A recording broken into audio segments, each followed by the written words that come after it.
could find such a love at our age. Whoever thought we could dance on a Welcome to Couples Therapy in 7 Words. I'm your co-host, Judy Alexander, and I'm here with my husband, Dr. Bruce Chalmer. Hello, Judy. Hello, viewers and listeners. Judy, what is our eminently clickbaitable title for today?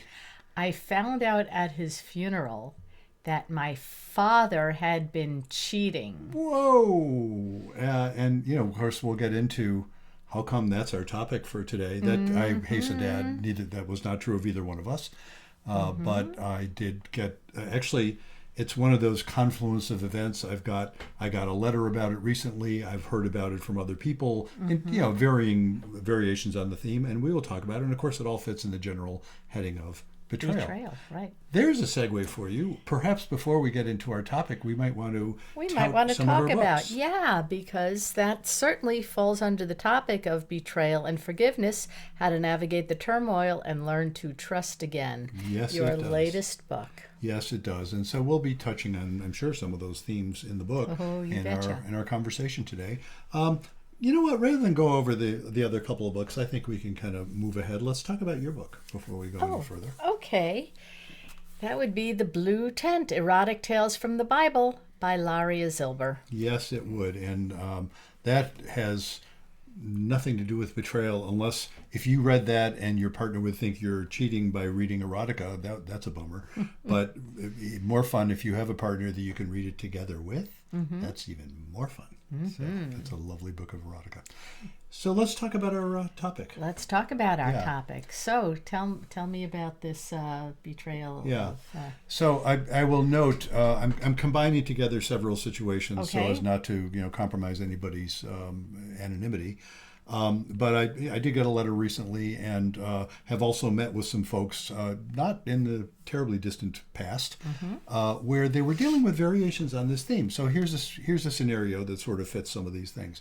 So here is let's say it's a woman, and a woman in her 40s, 50s, whatever, not a young person, and has a very good relationship with her father and mother, which is a lovely thing. Many of the people I work with can't say that. Yeah, that's true. But and then so the father dies. In some of the situations I've seen, he dies sort of suddenly. They're not expecting it. In others, he has a long illness and he dies of cancer or something like that. And so they're they're doing the funeral, and come to find out, now that our title is the more dramatic version, where she literally finds out at the funeral that the guy he's been having an affair with, the woman he's been having an affair with, the father, actually in some cases the guy could have been a guy, that would put another twist on it. The person that the father had been having an affair with, unbeknownst, of course, to the daughter or the mother, is the father's wife. Right. Shows up at the funeral. Yikes. And another variation on the theme I heard was somebody who the person wanted to show up at the funeral and was told they couldn't, but they showed up anyway, and it caused a scene, and that kind of thing. And how do you deal with that kind of, I mentioned the scenario here is, this is somebody, the person who I'm talking to is somebody who had a good relationship with her father, respected her father. Right. And thought he would never have cheated on her mother, and come to find out he had. Yeah, what do you do with all that anger and that "you dirty rat" type of thing? Exactly. He's not only betrayed the wife, but the family to carry on and have some other relationship, and finding out under the worst circumstances. And I'm just now remembering, and you may remember this too, we did a podcast sometime in the last couple of years, I don't remember exactly when it was, we did a podcast episode where what we talked about was the scenario was that the father, their kid's grandfather, I think that's what it was, right, had cheated. No, it wasn't that. It was the mother had cheated. The father didn't want to tell the adult kids about it. The father was torn. Oh, right, and the mother had died. The mother had died. Right. The father had known about the father cheating, knew about it. Right. But he had never told their kids, and he was torn about whether or not to tell them, because they had this vision of their mother. Right. And it was a barrier to intimacy between him and his kids. Right. He couldn't really feel honest with them because there was the secret he was carrying. So this is a similar kind of variation on that theme. And I want to mention one other parallel that I like to mention. Okay. Which is the one with the podcast we did with M.B. Cassetta. Mm-hmm. Am I saying her last name right? Anyway, Cassetta, whatever it was. Really interesting person who actually wrote about the fact that her father died suddenly and had disinherited her unbeknownst to her, and she could not for the life of her figure out why. Right. Because she thought they had a really good relationship. They had had some difficulties in the past, but years before. And she had patched them up. And and they were doing. And it's that one seemed to be a situation where the father never got around to changing his will back again. Yeah. And that was really painful. So what do you think about any of that stuff? Take it, Judy. Yeah, well, let's see. You wrote a book about it. Yeah, it doesn't mean I know any better than you. Wow. Yeah, I don't know. I think it's one of those situations where you really don't know how you would react unless you're in that situation. Yeah, isn't that interesting? Because you could say whatever you want to say now, but unless you're there, you will not know that feeling. I'll pick up from that comment, and I've talked about this a fair amount to various people. The numbers of people who come to my office with their spouse who cheated on them and say, if you had asked me 6 months ago, would I stay with my spouse who cheated on me? I would have said never. Yeah. And there they are sitting there trying to repair the relationship. So you're absolutely right that I think it's, we could speculate. Right. I mean, thank God this didn't happen to either one of us. Both of our fathers had passed away, and we didn't find anything like that about either of our fathers, thank God. But I can well imagine how painful that is.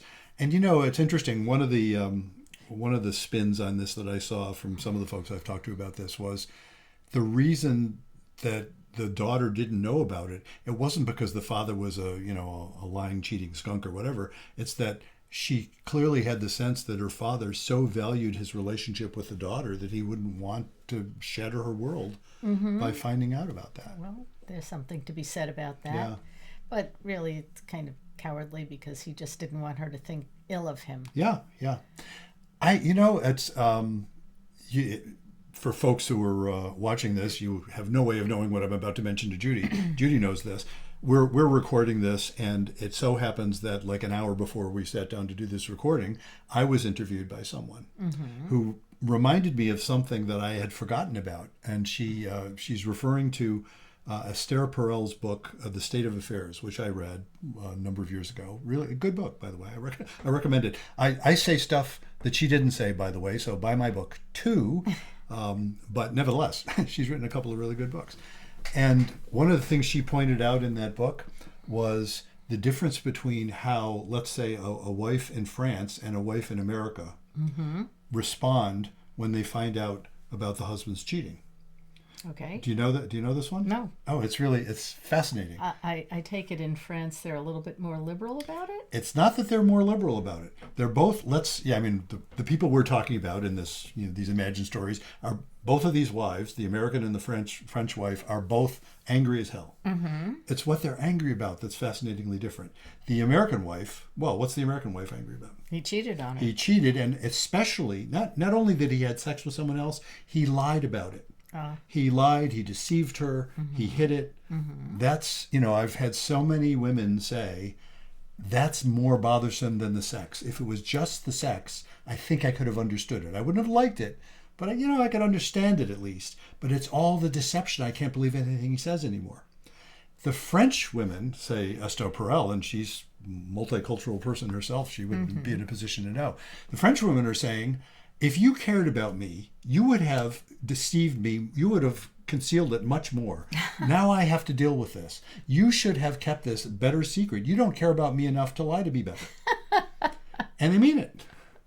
And I just find that's really fascinating. So I don't know, applying that to this situation, is it conceivable that, a French daughter would be thinking, how could he have let this? Well, of course, the French daughter might have been thinking, bummer I found out, but I can't blame my father because, after all, he successfully hid it from me. He was considerate enough to hide it from me. I guess so. the American daughter is thinking, I don't, it's shaken her world completely. Who is this man Exactly. that I thought I knew, that I thought I had a good relationship with, that I thought I could trust? Yeah. That, wow. And yeah. it's speaking as a father, it's his father. It's her father. It's that sense that this is the man from whom I derived half of my genes and many of my values. Right. So it's not even the same as like a romantic partner where you can feel like, oh wow, I guess I had poor judgment going with this person or whatever. People always doubt that. This is more like, who am I? If my father could have done this. And yeah, that's a really tough thing to deal with. Yeah. Well, like you said, he gave her values, and one of those values was to be honest, probably. And ethical, and you don't cheat on your spouse, you don't lie, you don't run around, you don't do all these deceptive things, and then here he is, do as I say, not as I do. Yeah. So, and which is also known as hypocrisy. Exactly. Yes. So, yeah, let's touch on that, because I'm remembering years ago when our son Seth wrote a piece, and I don't even remember all the details, but the title of the piece was "In Defense of Hypocrisy," which I thought was a really cool. He's the writer of our crew, I think. He's brilliant. And he is brilliant. And so he wrote this piece in defense of hypocrisy, and which if you search for that, you might be able to find it online, folks. His last name is Chalmer, Seth Chalmer. And one of the things that I'm remembering, I didn't review it, and I didn't know this was going to come up in our conversation, but one of the things he talks about is that hypocrisy is sort of universal. If I fail to achieve the things I aspire to, it doesn't mean I shouldn't aspire to them. Mm-hmm. And in terms of being a parent, I hope to teach my children do better than I do. Anybody's going to fail, even morally, on occasion. Right. And so that doesn't mean I shouldn't adhere to those moral values. So here's this father that this woman has to deal with, she finds out had been cheating. I would hope in her healing process, she could realize that the values that her father taught her, even the ones he violated, perhaps are still good values. Mm-hmm.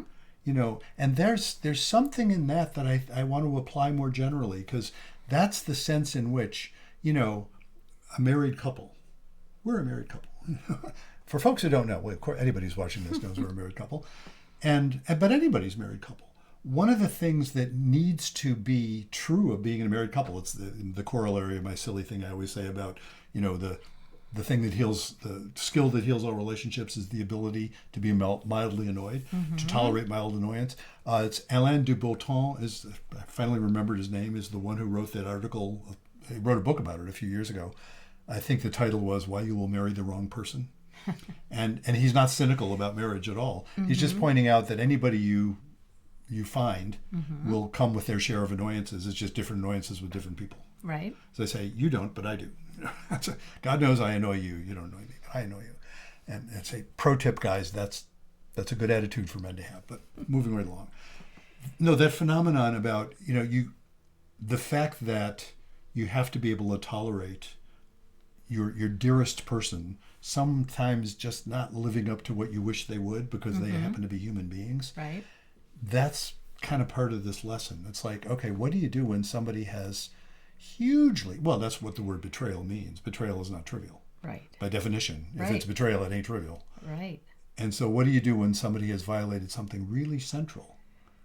Is it possible to it's not only about forgiveness, because that's really an important part of it.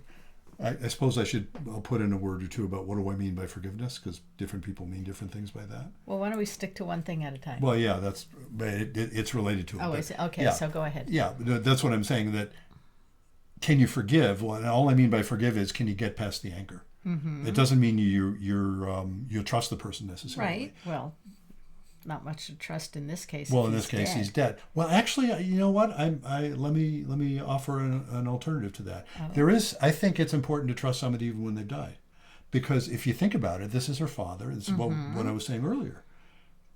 To continue to trust him is to trust that his values are still good values. That to trust that what he gave her as a loving father is still valid.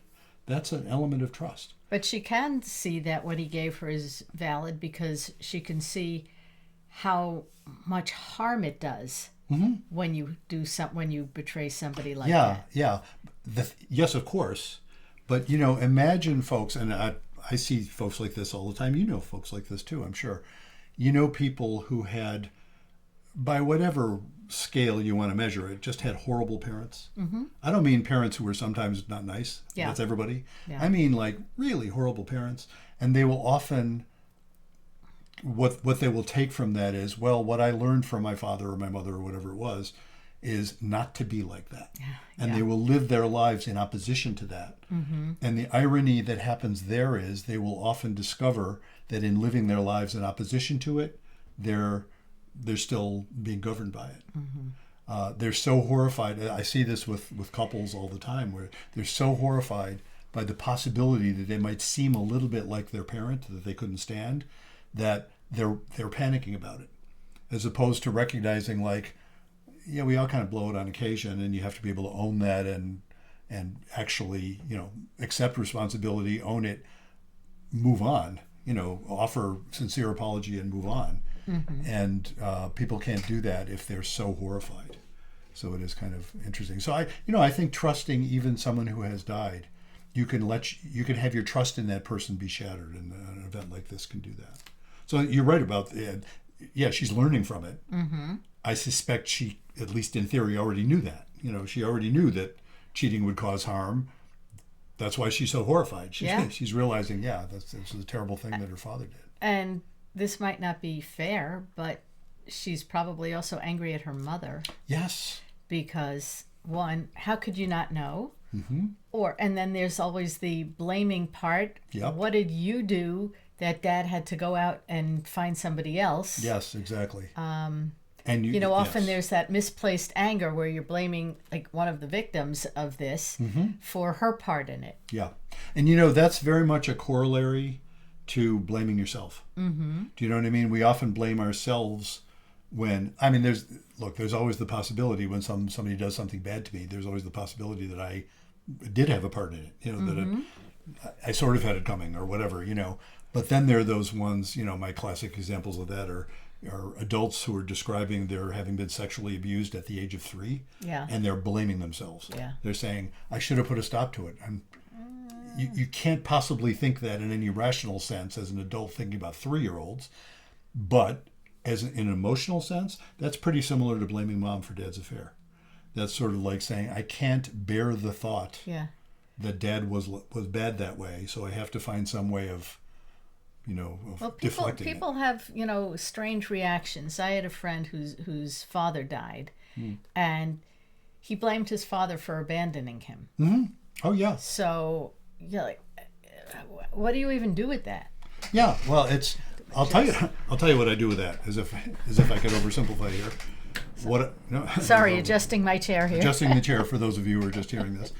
What I do with that one is, first of all, I don't argue with it. I become curious about it and validate it. It's like, well, of course you feel that way. The folks who do internal family systems, that one, where they think of us all as multiple people, and they'll find that little kid who feels that way. And a little kid's apt to feel that way. It makes sense to feel that way. He wasn't even a little kid. I get that. Yeah. No, but I'm saying the little kid part of him. Yeah. Is what felt, you could say feels that way, because a little kid could feel that way.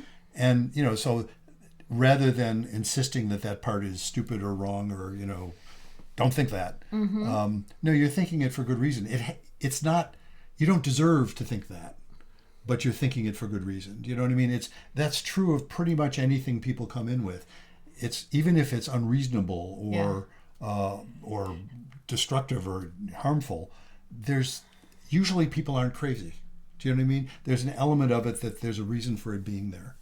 And that's where I start with things like that. And similar to the people I'm referring to, things like this happen where, parent dies and then they discover horrible things, or they're really hurt by their parent posthumously, You start with that recognition that they're hurt, that explore it rather than reject it. Don't be governed by it, because there's also parts of you that can understand it on a more adult level, and you can put it in perspective. What I hope for the folks who've been through things like this, and people I've talked to who have been through it years before and have kind of come through it, when you get to that place of forgiveness, you've let go of the shock and the anger, they're able to develop perspective. They're saying, yeah, I thought he was such an upstanding guy. Right. And initially they're thinking, I thought he was such an upstanding guy. How could I have been so stupid? Later on, they're thinking, I thought he was such an upstanding guy, and I'm realizing even upstanding guys sometimes screw up royally. And yet he still was an upstanding guy. You know what that's also like? Well, it's a very similar phenomenon. I mentioned people who have just had horrible parents, I did, as folks maybe watching this might know, and you certainly know, I did a lot of work with survivors of trauma earlier in my career. And when people would process the trauma, which is just a sort of therapy's way of saying, when they would forgive, they would get to that place of saying, okay, wait a minute, I can look at this without panic. They would often be able to then remember the times with that person who abused them that weren't horrible. I'm not trying to say it makes everything okay. It doesn't, of course. Right. But they can remember, their memories get better, because they're not freaked out about them. So they can remember, the people who were abused, had an abusive parent, can also remember the times when their parent was actually kind of nice to them, or even was very nice to them, or whatever. It doesn't negate it. Right.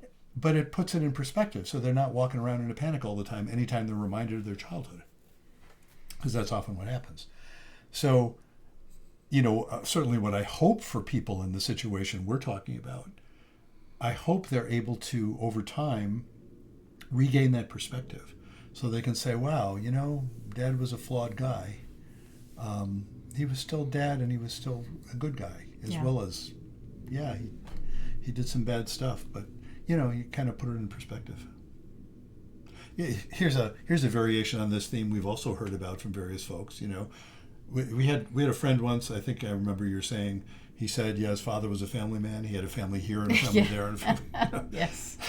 the kind of the father who you discover later on, Right. had 3 different families, and none of them knew about the others. Right. And it's like, whoa, what do you do with that? Yeah. What do you do with that? Yeah, and of course the person you were describing apparently had a sardonic way of saying it. Well, it was like,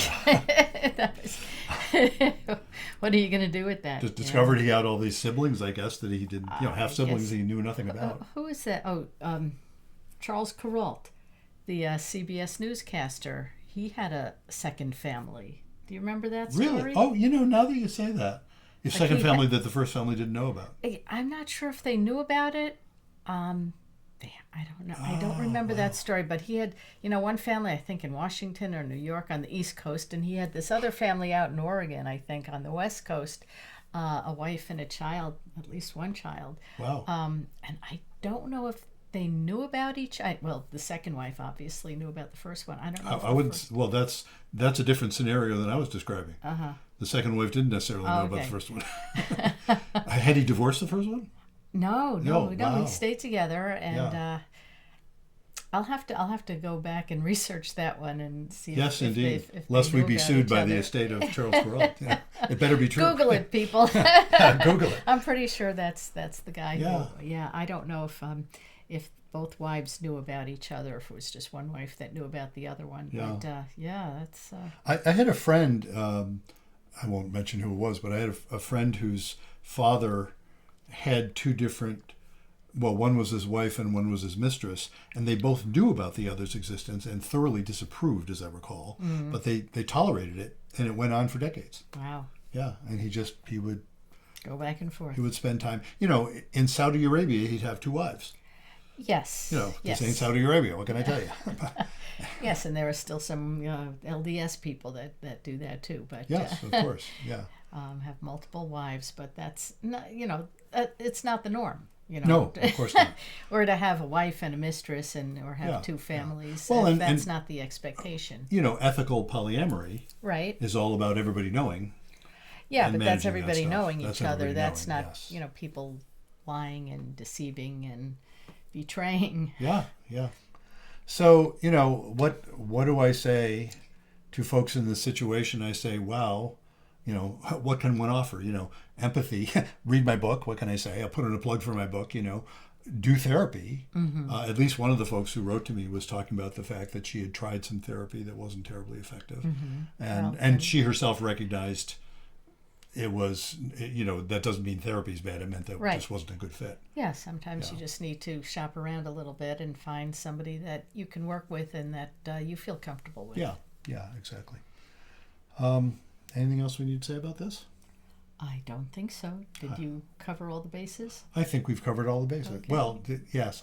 I don't need to get into a long disquisition about my 3 steps to forgiveness and all that stuff. Gee, if you're wondering about that, folks, I write chapters about that. There happens to be a book called Betrayal and Forgiveness, How to Navigate the Turmoil and Learn to Trust Again. Because yes, you can learn to trust again. You can, and it's not easy. It's not easy. It's not, it's not gonna. You're not gonna wake up one day and say, "Oh, well, that's Dad. What was I worried about? Crazy guy, Yeah. Maybe you will. I don't know. I shouldn't make that assumption. But if that's the type of thing you're thinking about your father, but it doesn't sound like our letter writer there had that. No, and understandably, and it isn't something that happens all in one moment. Mm-hmm. It happens over time, but I do like to hold out that at least possibility. Yeah. That you can feel whole again. That's what, learning to trust again is as much about feeling whole yourself as it is about whoever it is you're trusting or not trusting.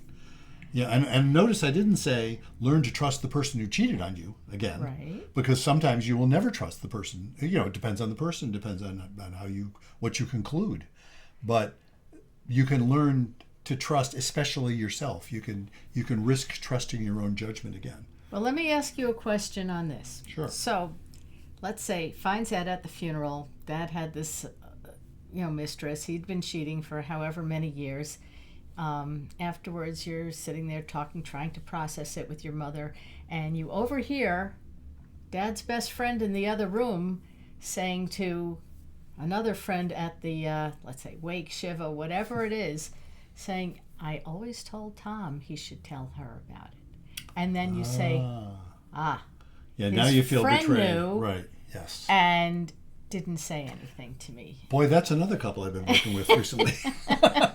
As a matter of fact, that's funny how these things pop up. Yeah, it's so that's often people will feel then betrayed by people that they had trusted as friends, right, as important people in their lives. Why didn't you tell me? Right. And I got to tell you, I have such what's the word in English for Rahmanis? Sympathy, pity, whatever, for people in that situation, right, because I can so understand being torn. And that's another one, you probably know this one, I've certainly heard about it a lot, where people find out about some important person in their life cheating, and are trying to figure out, do I tell their spouse who's also important in my life? Right. Do I tell the kids? Right. Who has a right to know what? Actually, you know what? That we can segue for briefly into something you mentioned you read about earlier, which was the ethicist column in the New York Times. Right. Now, why don't you say what the situation was? Okay, so this woman has her first cousin. Yeah. Her first cousin was adopted by her aunt and uncle, and this, not the adoptee, but the woman who wrote in, was one of the only few people in the world that knows that her cousin was the product of an incestuous relationship. A brother and sister. Brother and sister. Yeah. And the aunt and uncle who adopted her knew that, and this woman's mom knew it. They're all dead. So now she's the only person on the planet that knows this. The cousin has tried to find records of her birth parents, but I think they were in Italy. The adoption took place in Italy, I think. Somewhere not in this country, right. Anyway. Yeah. And all the records are closed, and she hasn't had any luck finding out anything about her birth parents. Yep. So does this woman tell the cousin, well, you're the product of an incestuous relationship? Yeah. And how is she gonna be angry at her for not telling her sooner? Is she gonna be angry at her parents for not saying anything? What do you do with that secret? And then there's the shock of finding it out in the first place. Right. And let me mention, decades ago, this is early in my practice, and I've been in private practice for 30 years, I worked with a family where the brother and sister, the sister had given birth to a child conceived by her younger brother. Wow. And they were trying to recover from all of this. and they were keeping that. I mean, nobody was to know. They gave up the child for adoption, and so there was some As adopted. happened in this case. As happened in this Right. case. I mean, it's obviously not the same person, but it could have been. You know what I Could mean? have been, yep. That's the same situation. What will happen? And it's so interesting because the rules about adoption and open records change over time. What will happen when that adopted kid, by now has grown up, because we're talking like 25 years ago. I wonder what that kid has found out or not found out, and what do you do? And, the ethicist, I thought, really handled that very well. Especially because he listed the issues, but he really didn't give a definitive, this is what you should do, because it's so damn difficult. Right. Yeah. Right. Yeah. So do you tell, if you find out that somebody is cheating, do you tell their spouse?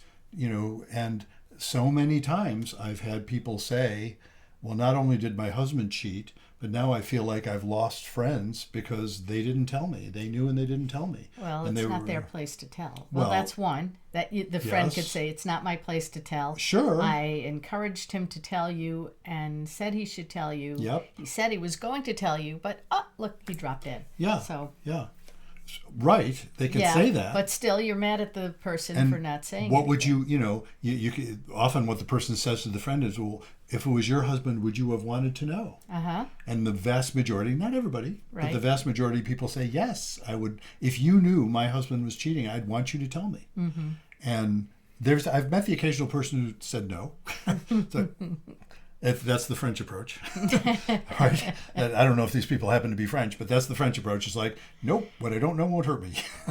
I know men do that. I don't want to go there, But no, that's a really difficult situation. So, I'm going to sneak in a plug for the title of my second book. It's not about communication, why everything you know about couples therapy is wrong. Right. The only reason I'm mentioning that, aside from the fact that, of course, I want to sneak in a plug, is that concept that says, whatever brilliant rule you have, absolutely you should do this, baloney. It just doesn't fit well. And here I will invoke one other person that I've every once in a blue moon mentioned in this podcast, Joy Brown, the late radio psychologist. She died a number of years ago. And she had this thing about when a caller would call and say, I had this one night stand, 17 years ago. It's been bothering me. Should I tell my wife about it? And she was absolute on that question. Do you know what she said? No. Absolutely not. Right. She would yell at people. She would say, how dare you even, she was nasty. She was. How dare you, it was fun to listen to, unfortunately, but she was nasty. And then she would just hang up on people without letting them say anything. It's like, I was thinking, I can't do that. And I don't even want to do that, But anyway, she would yell at them and say, that you could even think that you would inflict that pain on your wife just so that you would feel less guilty. Yeah. You take that with you to your grave. And I sympathize with that point of view.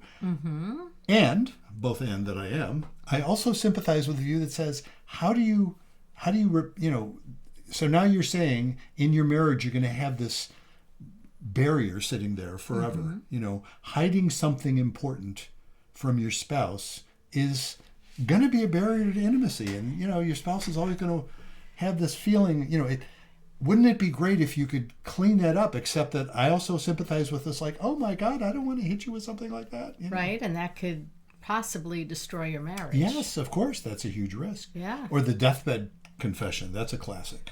I didn't want to tell you, but 47 years ago, there was that one time, somebody gave me a hand job. By the way, I have a child. Yes, that's a little different. But yeah. I mean, it's a tricky business. And life indeed is a tricky business. That's the title of my next book. Would you want to know if, let's say, 20 years ago, I cheated on you and I've been carrying this around this secret? That's such a great years? question. Because you know what you're going to hear from me? Yes and no. There is part of me that absolutely would, with this rare, noble hope that, we could get past that. It's funny, saying it out loud, I'm thinking, I'm sure we could get past that. I just have no doubt that we could get past that. And then there's the part of me that says, are you kidding me? No. I have this vision of you that you've always been faithful, and I hope you have that of me too. I have been, yes. Yes, well, I thought so. Oh, that'd be great to do that on a podcast. I've been meaning to tell you something. Let's do that in public. So, I've for 30 years, I keep saying 30 years I've been doing this, I have had hundreds and hundreds of couples where there's been infidelity, right? And comes up, and if they don't mention it early in the first session, it's one of the earliest questions I ask. Hey, any infidelity going on? It's in the concept, when I'm talking about stability. Right. And there's only been one occasion in 30 years Wow. where I asked that question, and one person said, no, of course not. And the other person said, well, I've been meaning to tell you. And they had been waiting till a therapy Wow. session to tell. Of course, I didn't know about it in advance. Yeah. And every once in a while, I have got a question. Somebody will, back in the days when people would use the telephone, remember that? Somebody would call and making an appointment. Yeah. And they would say, yeah, I want to set up an appointment. And, I'd get all the particulars. And they would say, well, I've been cheating on my wife. And if they didn't say it, I would have said, I won't have a couple session with you if I know something your wife doesn't know. Mm-hmm. I just won't do it. There's some folks who will, actually, but I won't do that. But they'll say, I know I have to tell her. The question is, should I tell her before the appointment or not? And I would say, look, I can handle it if you do use the appointment for that, but that's not a great use of the appointment. Right. You're better off, unless, if you feel it's unsafe, then don't set up a couples appointment. You know what I mean? If you think it literally would not be physically safe, you have no business doing couples therapy, so never mind that. But assuming it's not physically unsafe, you're much better off dropping the bomb beforehand, giving her a chance to get over the initial shock, and then it'll be much better use of the therapy. Yeah. But there was that one occasion where somebody said, and the spouse was rather shocked. I can imagine. To say the least, and we got through it. But there it is. Yes. So secrets, not a good idea. No, and yet the secret's very common. Yes, very common, but not a good idea. Yeah. So, Judy, what should people do if they want to suggest topics for us to talk about? Well, you can write to us.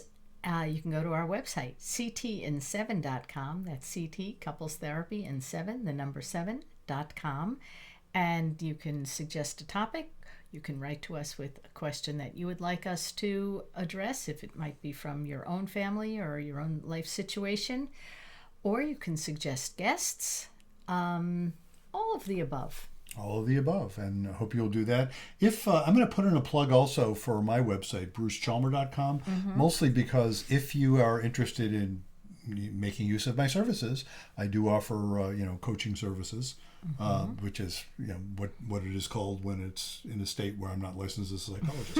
I'm licensed in Vermont and Florida, and those are the places where if you needed, I don't accept insurance, but if you needed a diagnosis and procedure code, I can give that as a psychologist. I can't give that as a coach, and so you couldn't submit it for insurance reimbursement. That's really frankly, that is really the only difference, folks.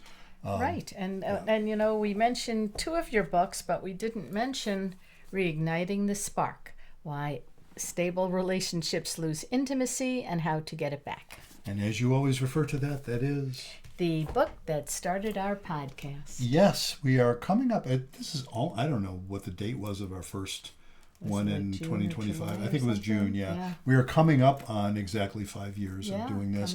We have done over 200 episodes now. Have been released. We have a couple still in the. And you can go to the website if you'd like to listen to some of our older podcasts and go through the list and see all the fascinating guests that we've had, because yes, we have had many fascinating guests on this show. I counted when I was doing a newsletter. Speaking of, you can get my newsletter there too, by the way. Sign up for my newsletter. I counted when I was doing a newsletter not too long ago, and at that time it wasn't quite 200 episodes. It was like 106 guests, I believe. Oh. And just a lot of fascinating people. 106 guests, and I'd say 105 fascinating people. It's up to you to figure out which one I don't put in that category, which is really unkind to me. They were all fine. You'd never know. I absolutely guarantee you would never know from looking at any of those or from hearing any of those podcasts which one of the 106 guests I'm thinking that one wasn't fun. Yeah. All the other ones were fun. Mm-hmm. I mean, they were also really, I think they're really good. Yeah. And they're also fun. So if you know of a guest or want to be on our show, like you said, drop us a line. And so until next time, remember, be kind. Don't panic. And have faith.